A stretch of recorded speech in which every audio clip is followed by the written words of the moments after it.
Oi, meu nome é Lucimar e o nosso assunto hoje é o Salmo 75. Quem escreveu o Salmo 75? Asaf ou os Asafitas. Mas quem foi Asaf? Asaf foi cantor, compositor, líder de música no templo de Deus. Ele viveu no tempo dos reis Davi e Salomão e esteve presente na inauguração do templo. Ele foi um músico importante da época de Davi. Foi nomeado pelos principais levitas como responsável pela música, juntamente com Etan e Remã. Quando a arca foi transportada da casa de Obed-edom para a cidade de Jerusalém, se está em 1 Crônicas 15, 16 a 19. Os descendentes de Asaf também foram músicos e continuaram o trabalho do pai. Ficaram conhecidos como os Asafitas. Tema do Salmo.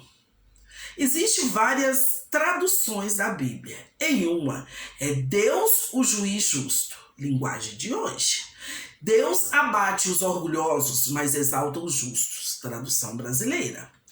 O profeta louva a Deus e promete observar a justiça, Almeida Revista e Corrigida.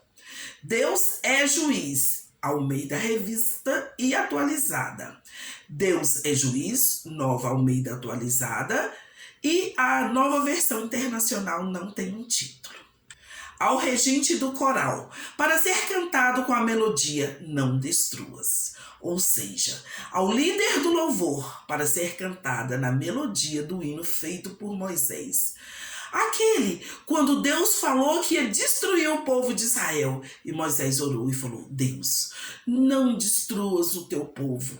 O que as outras nações vão pensar de ti, que tu trouxestes este povo para o deserto só para destruí-los. Então, Deus, não destrua. É a mesma oração que nós temos que fazer quando nós pecamos. E nós estamos com temor de Deus, com medo de ser destruído por Deus. Nós oramos e falamos: Deus, não destrua essa tua serva, porque ela se arrepende do pecado que fez. Em algumas traduções ainda tem a escrita Altachete, que significa também não destruas. Contexto da época em que o Salmo foi escrito. Este salmo, para muitos historiadores, foi escrito provavelmente quando a Síria ameaçava o povo de Judá. Em 2 Reis 18:13 está escrito: No ano 14º do rei Ezequias, subiu Senaqueribe, rei da Síria, contra todas as cidades fortificadas de Judá, e as tomou. Ezequias foi um rei que tinha feito o que agradava a Deus. A arrogância dos assírios foi tão grande que eles, além de afrontar o povo de Judá, eles passaram a afrontar o próprio Deus. Eles foram prepotentes e arrogantes. Quando os mensageiros do rei da Síria disseram que não adiantava confiar no Senhor, aqui todo em maiúsculo, dizendo que é o Senhor Jeová, Deus de guerra, pois ele não os livraria. Eles desafiaram o próprio Deus, e ninguém luta contra Deus e sai vencedor. O rei Ezequias consultou o Senhor, todo em maiúsculo também, o Senhor Deus de guerra, aquele que batalha pelo seu povo, através do profeta Isaías. E a resposta de Deus para ele foi esta: Não temas, por causa das palavras que ouvistes, com as quais os servos do rei da Síria blasfemaram de mim. Eis que meterei nele um espírito, e ele, ao ouvir certo rumor, voltará para a sua terra, e nela eu farei cair morto a espada. 2 Reis 19, versículos de 6 a 7. Sucedeu que, estando ele a adorar na casa de Nisrod, seu Deus, Adrameleque e Sarezer, seus filhos, o feriram à espada e fugiram para a terra de Ararat. E Esarhadon, seu filho, reinou em seu lugar. 2 Reis 19, 37. Então, diz a história que Asaf, ou os asafitas, os descendentes de Asaf, cantaram este salmo em louvor a Deus. Ele é equivalente ao canto de Ana, após Deus lhe devolver a fertilidade e lhe dar um filho, Samuel. O salmo tem como introdução ações de graça e louvor a Deus. 1 Samuel 2, de 1 a 10. A orientação para esse salmo era que serviria para ser cantado junto com a congregação. Não era só para os cantores cantarem. Aquelas apresentações onde os músicos cantam e o povo assiste. Não, esse salmo em especial era para toda a congregação cantar junto com os músicos, pois toda a congregação também estava agradecida pelo livramento que Deus havia feito. E livramento de morte, pois o rei da Síria poderia ter matado todo mundo. Além disso, havia uma mensagem de Deus para ser aprendida com este salmo. Deus abate os arrogantes e exalta os humildes. Conteúdo do salmo. Primeiro, louvar a Deus pela manifestação de suas obras maravilhosas. Versículo 1. Há também ensino que quando o povo de Deus aceita a autoridade de Deus em suas vidas, quando a igreja de Deus, quando nós entronizamos Deus em espírito e em verdade, Deus luta ao nosso favor. Quando a igreja de Deus reconhece a autoridade divina, Deus toma o lugar dele nessa congregação e julga com justiça. Ele abate todos os inimigos de seu povo. Versículo 2. O salmista faz uma declaração da desordem e confusão existente, como se a própria estrutura da sociedade estivesse quebrada. Já naquele tempo, hein? Esse é o versículo 3. O salmista dá um conselho dirigido aos autores da desordem prevalecente para não darem continuidade a seus planos, por duas razões. Primeira, o sucesso deve vir de Deus ou de seus conselhos, e não por acaso ou por qualquer lei da natureza. Segundo, porque Deus é um juiz justo, e o ímpio não pode esperar nada além de sua punição. O salmo termina com um propósito de louvor a Deus, em vista do fato de que todo o poder dos ímpios será quebrado, mas o poder dos justos será mantido e exaltado. Vamos agora estudar o Salmo 75, versículo por versículo. Vamos ler em duas versões. Primeira leitura que eu fizer, vocês já ficam sabendo que é da Almeida Revista e Atualizada. A segunda vai ser na linguagem de hoje. Versículo 1. Graças te rendemos, ó Deus, graças te rendemos, e invocamos o teu nome e declaramos as tuas maravilhas. Nós te damos graças, ó Deus, nós te damos graças. Anunciamos a tua grandeza e contamos as coisas maravilhosas que tem feito. O salmista começa dando graças a Deus, e invoca o nome de Deus, oferecendo-lhe adoração por seus feitos, por suas maravilhas. Versículo 2. Pois dissestes, hei de aproveitar o tempo determinado, hei de julgar corretamente. Deus disse, eu marquei um tempo certo para o julgamento e julgarei com justiça. O Salmo 75 ensina que o poder é de Deus, por Deus e para Deus. Ele também destaca que Deus é o justo juiz. Deus afirma que julgará com retidão quando ocupar o lugar determinado. E isso é uma grande polêmica, pois existem muitos crentes até querendo corrigir letras de música que diz que nós entronizamos Jesus, como também músicas que vêm dizendo, Deus, venha e toma o seu lugar. Mas aprendemos nesse salmo que toda autoridade só tem poder porque os subalternos concedem esse poder para essa autoridade. Porque os subalternos aceitam a autoridade dela sobre si. Exemplo, um rei só é rei se os seus súditos o quiser obedecer. Senão ele depõe o rei, matam esse rei ou simplesmente mudam de país que esse rei está reinando.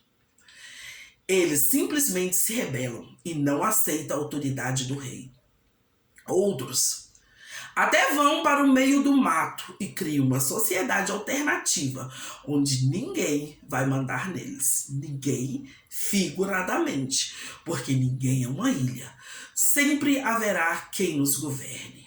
Os estultos, os arrogantes, não aceitam a autoridade de ninguém e pagam um preço muito alto por isso. Mas a Bíblia é bem clara que Deus fez o ser humano e colocou na humanidade um lugar vazio. Um lugar onde nós precisamos preencher. Um oco que só é preenchido pelo próprio Deus. Esse lugar não pode ser ocupado por nada nem por ninguém. Por isso que o homem sem Deus sente um vazio e tenta preencher com muitas coisas. Tenta colocar milhões de coisas nesse vazio, mas não consegue. Tenta colocar dinheiro, tenta colocar poder, tenta colocar amizades. Não consegue. Esse lugar é estritamente de Deus. E foi feito pelo próprio Deus. Ninguém muda isso. Deus vivia neste lugar sem restrição até Adão e Eva resolver pecar. Então Deus saiu, pois ele não convive com o pecado. Então, a decisão da humanidade não é aceitar ou não Jesus. A decisão da humanidade é parar de pecar para que Deus volte a habitar no lugar que é dele. Nós não mandamos em Deus. Deus vem entre mim. Deus sai que eu não te quero mais. Não. Mas nós nos arrependemos e mudamos de atitude. E assim, atraímos Deus de volta ao nosso convívio, ao nosso dia a dia. Deus é tão santo que não habita junto com o pecado. A decisão do homem, então, não é aceitar Deus dentro de si, não. A verdadeira decisão do ser humano é viver longe do pecado, para que Deus consiga viver dentro dele. Deus afirma que julgará com retidão quando ocupar o lugar determinado por ele mesmo, para ele. Um lugar limpo, um lugar sem pecado. Deus julgará tudo que aconteceu nesta terra, mas no tempo dele. Deus não deixará de exigir prestação de contas da parte de ninguém, e principalmente daqueles que querem destruir o povo de Deus. Versículo 3. Vacilem a terra e todos os seus moradores, ainda assim eu firmarei as suas colunas. Ainda que a terra trema e todos os seus moradores estremeçam, eu manterei firmes as suas bases. Em algumas traduções, fala a terra está derretida.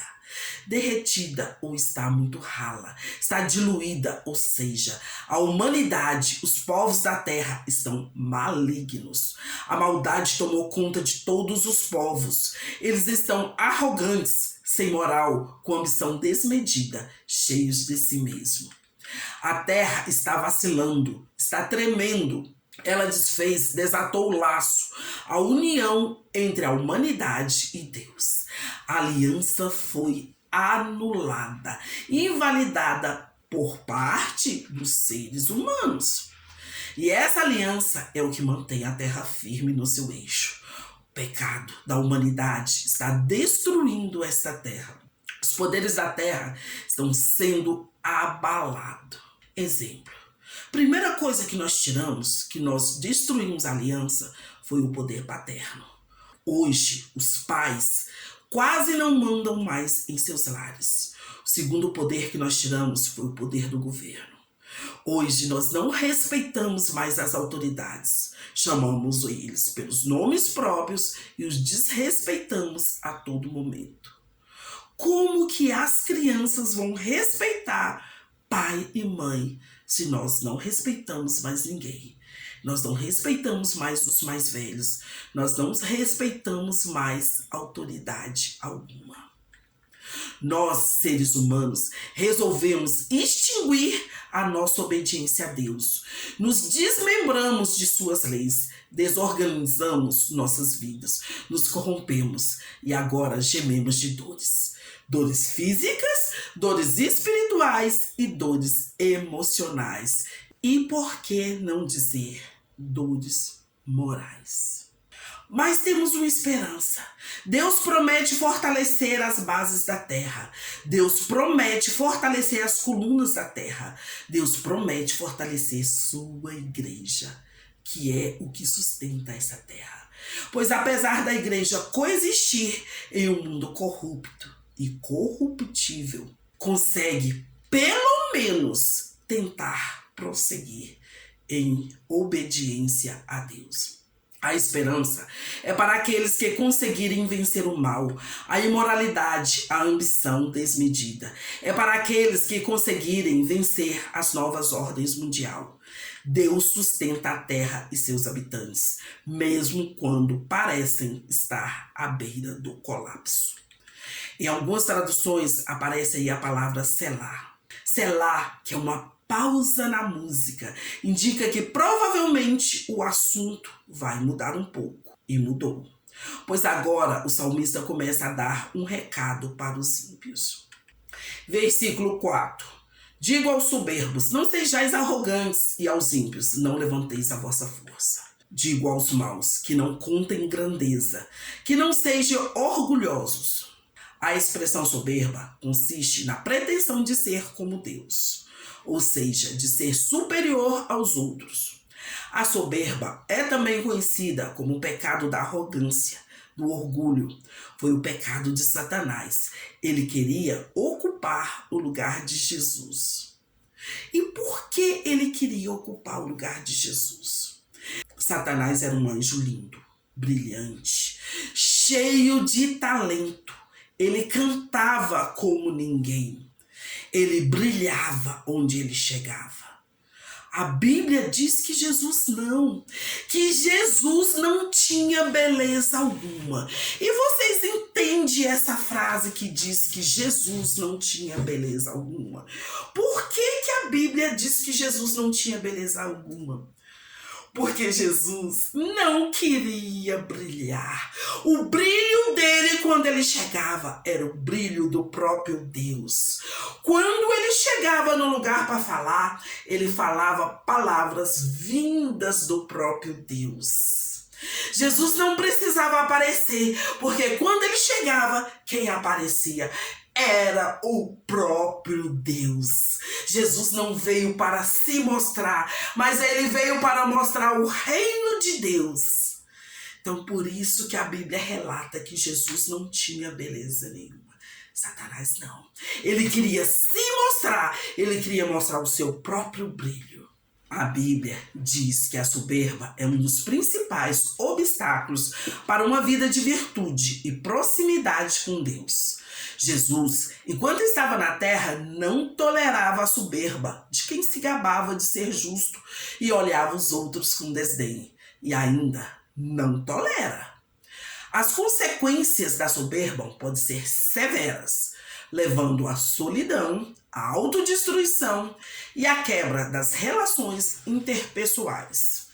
Algumas traduções chamam a soberba de loucura. Digam aos loucos. O salmista fala que Deus pede aos arrogantes, aos maus, para não piorarem seus níveis de arrogância e de maldade, ou seja, que tentem ter domínio próprio. A expressão ímpios significa alguém que desconsidera a presença de Deus em seus atos, alguém que não sente a necessidade de uma força, além da sua própria, e não se importa com os outros. Ímpios, não levante a fronte. Não se exalte ou não seja arrogante, pois Deus abate os arrogantes. Versículo 5. Não levanteis altivamente a vossa força, nem faleis com insolência contra a rocha. Digo que parem de se gabar do seu poder e de falar arrogâncias. Fronte altiva. Na Bíblia, a expressão fronte altiva pode significar que alguém está demonstrando arrogância e presunção. O salmista está dando um recado de Deus para a parte da humanidade que se acha melhor do que os outros. Abaixe sua crista. Você não é tudo que você pensa que é, como as mães ensinavam antigamente. Ou seja, que força um ser humano pode pensar que tem sem Deus? Nós somos como uma pluma que o vento leva, ou um vapor que se desfaz sem muito esforço. A soberba do homem o abaterá, mas o humilde de espírito obterá honra. Provérbios 29 e 23. Segundo esses versículos, os arrogantes caem por suas próprias palavras, por suas próprias emoções, caem por achar que são melhores que os outros. A Bíblia descreve o arrogante como de dura cerviz. E dura cerviz é uma expressão bíblica que aparece em diversas passagens do Antigo Testamento, significando basicamente cabeça dura ou teimoso, teimosia. Era uma maneira de descrever pessoas que eram obstinadas, que se recusavam a seguir os mandamentos de Deus e que resistiam à orientação divina. Um dos motivos de Deus ter escolhido o povo de Israel como seu povo foi porque eles eram de dura cerviz, pois Deus já tinha planos para salvar toda a humanidade. Por isso, escolheu o povo de Israel, pois já de antemão, sabendo que eles rejeitariam Jesus. E assim, os planos de Deus de restaurar sua aliança com toda a humanidade se cumpriria. Versículo 6. Porque não é do Oriente, não é do Ocidente, nem do deserto que vem o auxílio. Pois o julgamento não vem do leste, nem do oeste, nem do norte, nem do sul. O salmista esclarece que o nosso socorro vem de Deus, que não adianta confiar nas pessoas, não adianta confiar nas autoridades. Deus pode mover tudo e todos em nosso socorro, mas nossa esperança sempre deve estar firmada em Deus. Versículo 7. Deus é o juiz, a um abate e a outro exalta. É Deus quem julga, é Ele quem declara que uns são culpados e que os outros são inocentes. Deus é o juiz supremo, que abate os ímpios e exalta o justo. O salmista, já naquele tempo, explica que as pessoas buscavam fama, buscavam ser exaltados, corriam de um lugar para o outro para ser grande. Mas ele explica que quem nos faz grande é o próprio Deus. É Ele que exalta quem Ele quer e derruba também quem Ele quer. A única coisa que Ele observa em nós para nos exaltar ou não é se temos um coração sincero e obediente aos seus mandamentos. Versículo 8. Porque na mão do Senhor há um cálice cujo vinho espuma, cheio de mistura. Dele dá de beber, sorvem-no até as escolhas, todos os ímpios da terra. O Senhor Deus tem na sua mão uma taça, cheia de vinho, forte da sua ira. Ele serve o vinho e todos os maus o bebem até a última gota. Deus chama os ímpios para o julgamento. O cálice na mão de Deus simboliza o seu julgamento, do qual os ímpios experimentarão a ira divina. Nesse versículo, o salmista dá a melhor notícia, como também a pior. A pior notícia é: Deus tem em suas mãos todas as obras feitas pela humanidade e Ele está irado pelo que a humanidade está fazendo. A hora que Ele começar a derramar deste cálice, toda impiedade será castigada até a sua última ação. Nada ficará fora do julgamento de Deus. Nada é desculpável para quem não se arrependeu de seus feitos. Próprio Deus fará com que os ímpios bebam de sua própria impiedade. Não tem como eles recusarem. Como diz o ditado popular, o feitiço voltará contra o feiticeiro. E a melhor notícia é: os arrependidos de Cristo não sofrerão a ira de Deus. Algumas versões falam que os inimigos beberão as fezes do vinho da ira de Deus. Isso faz parte do processo de decantação do vinho. Consiste em separar o líquido do sólido, que se acumulam no fundo da garrafa, ou do tonel, ou da taça. Ela é feita para limpar os vinhos mais velhos, separando o líquido dos sedimentos que se acumulam com o tempo. Depois, essa escória, essas fezes, esse produto imprestável e desprezado, o salmista chama isso de fezes, porque muitas vezes as uvas não são bem limpas. Então os produtos que saem ali naquele lugar podem fazer mal, podem dar algum tipo de doença, causar algum mal ao corpo humano. E isso é produto imprestável e desprezável. Mas o salmista deixa bem claro que no cálice da ira de Deus nada será desprezado. O ímpio beberá toda a sua impiedade, toda a sua falta de amor, toda a sua crueldade. Tudo isso voltará contra ele. A partir desse versículo, o assunto muda novamente. O salmista passa a falar de si mesmo, ou como deveria se comportar a congregação dos filhos de Deus. Versículo 9.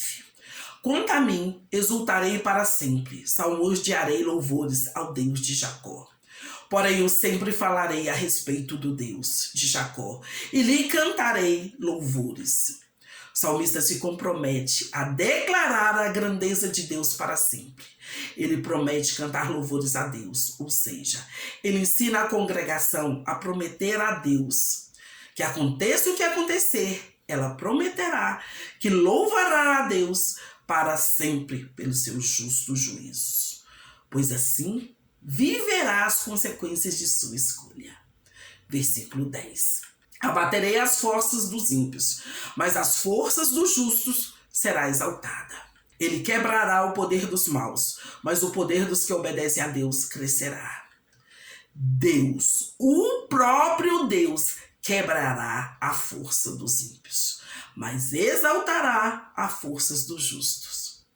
Nós não precisamos nos preocupar com nada. É o próprio Deus que abate os nossos inimigos. Como na história do rei Ezequias, que o rei da Síria dizia arrogantemente que iria destruir o rei Ezequias e todo o reino de Judá. E o pior, na sua arrogância, ele dizia que estava destruindo em nome do próprio Deus. Mas Ezequias foi um rei que fez o que era reto perante o Senhor. Senhor, todo em maiúsculo, Senhor dos exércitos, segundo tudo que fizera o rei Davi. Então, após Ezequias se humilhar aos pés de Deus, após ele orar e pedir orientação a Deus, então naquela mesma noite, saiu um anjo do Senhor e feriu ao arraial dos assírios 185.000. E quando se levantaram o restante pela manhã, eis que todos esses eram cadáveres. Retirou-se, pois, Senaqueribe, rei da Síria, e se foi. Voltou e ficou em Nínive. Sucedeu que, estando ele a adorar na casa de Nisrod, seu Deus, Adrameleque e Sarezer, seus filhos, o feriram a espada e fugiram para a terra de Ararat. E Esar-Hadon, seu filho, reinou em seu lugar. 2 Reis 19, versículos de 35 a 37. O que nos ensina o Salmo 75? Ele descreve a alegria do rei e sua submissão, a soberania de Deus, pois diz: Aprendemos que se estiver em obediência a Deus, Ele abaterá nossos inimigos, não importando se eles são mais fortes que nós ou não. Salmo 75 é uma celebração da justiça divina, no qual o salmista expressa gratidão a Deus por seu poder e intervenção. O Salmo aborda a gratidão pela justiça e o poder de Deus, reconhecendo que Deus é o juiz supremo, que abate os ímpios e exalta os justos. Aqui neste Salmo, nós encontramos Asaf em um estado de espírito muito diferente daqueles do Salmo 73 e 74, também de autoria dele. Ele não está preocupado com o comportamento dos ímpios e com a aparente indiferença de Deus. Longe disto, ele está se regozijando com a soberana providência de Deus sobre tudo e sobre todos, demonstrada ao punir os ímpios e recolocar o poder para os justos. Mateus 23, 12. Pois todo aquele que a si mesmo se exaltar será humilhado. Todo aquele que a si mesmo se humilhar será exaltado. E em Tiago 4,6 está escrito: mas ele nos concede graça maior, por isso diz a Escritura: Deus se opõe aos orgulhosos, mas concede graça aos humildes. E em Tiago 4,10: humilhe-se diante do Senhor e ele os exaltará.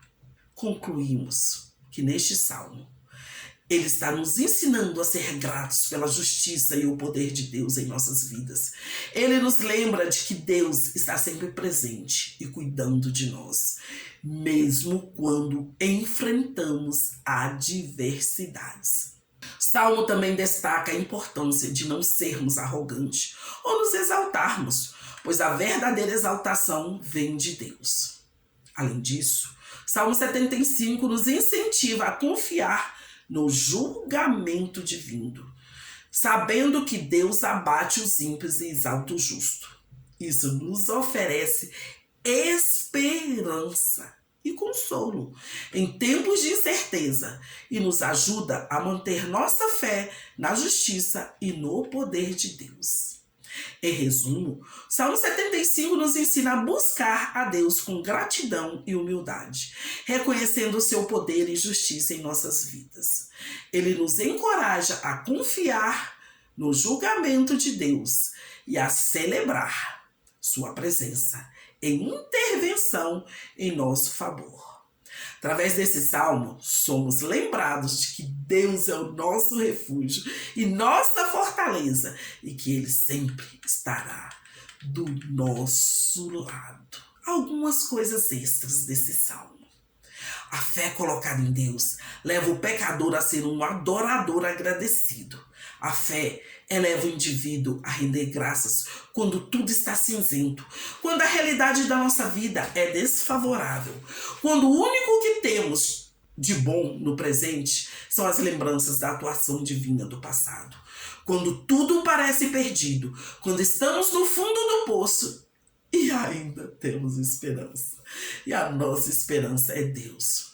O governo de Deus, ainda que pareça imperceptível quando as coisas não estão como nós gostaríamos que estivesse, o governo sempre será de Deus. Como salmista, devemos contar a história divina e cantar louvores ao Deus que exalta os humildes e humilha os que se exaltam.